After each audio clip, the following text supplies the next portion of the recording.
When I was in the throes of a very serious gambling addiction, I was living a lie, and that's common of many forms of addiction. So I had told myself that I was a good player, that I had some skill that I ultimately didn't have, that I had a system that didn't matter. It's a game of chance, and I paid a very dear price for the road that I went down. And gambling is one of the most serious forms of addiction because it's immediately destructive to your life financially and on your health. So it's a really bad one.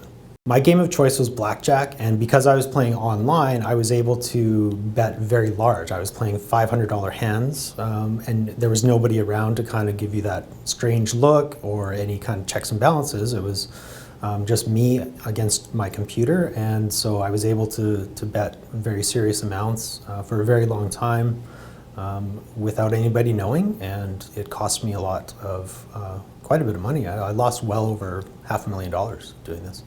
One of the things that people can do when they're playing online as their form of choice is to exclude from that account, and you can choose your own time frame to do so. And at the time that I was doing it, I checked out for, I think, periods of 3 months, 6 months.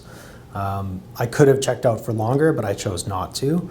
Ultimately, I thought I could kind of get things under control and go back to playing like a normal person, and that's just not the way it panned out.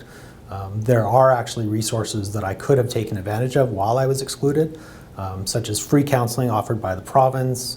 There's a number of programs that I think the corporation is involved in, but I didn't know about them at the time, and I now know about them, so I would encourage anybody with this kind of a problem to kind of make those inquiries as soon as possible and avail yourself of the resources that are out there. They're very good.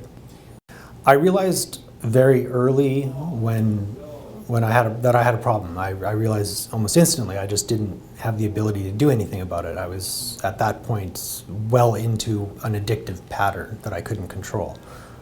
So although I knew it was happening, I just couldn't do anything about it.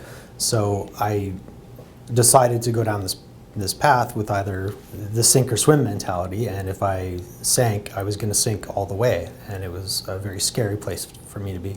The scary one is when people think that they don't have a gambling problem and they don't know. Denial is a powerful thing and it's scary, but you just have to try and question your beliefs as often as you can and look at the facts and don't focus on your wins and and ignore the losses. You have to look at how much you're actually putting in and how much you're taking out, and if that equation is falling on the wrong side, you have a problem and you should seek help, and you should talk to the people that are close to you, that love you and want to see you live a healthy, productive life.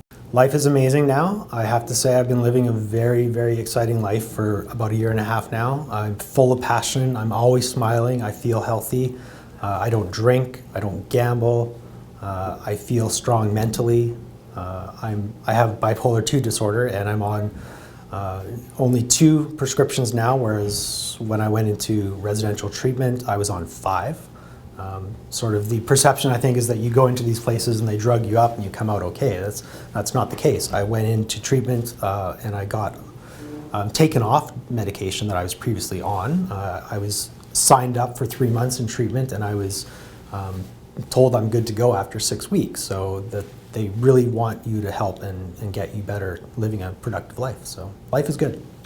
I'm ultimately responsible, so I blame myself to a certain degree. That doesn't mean that I'm a bad person. I did something bad. I did a bad thing. That doesn't mean I'm going to suffer that for the rest of my life. I changed, and I think I'm a very good person, and I'm living my best life going forward. Is there hope? There's always hope. There is really always hope, and certainly in my case, there's tons of hope. Yes. And I had lost that for a very long time, and that's what was the most scary place to be. But yeah, there's always hope.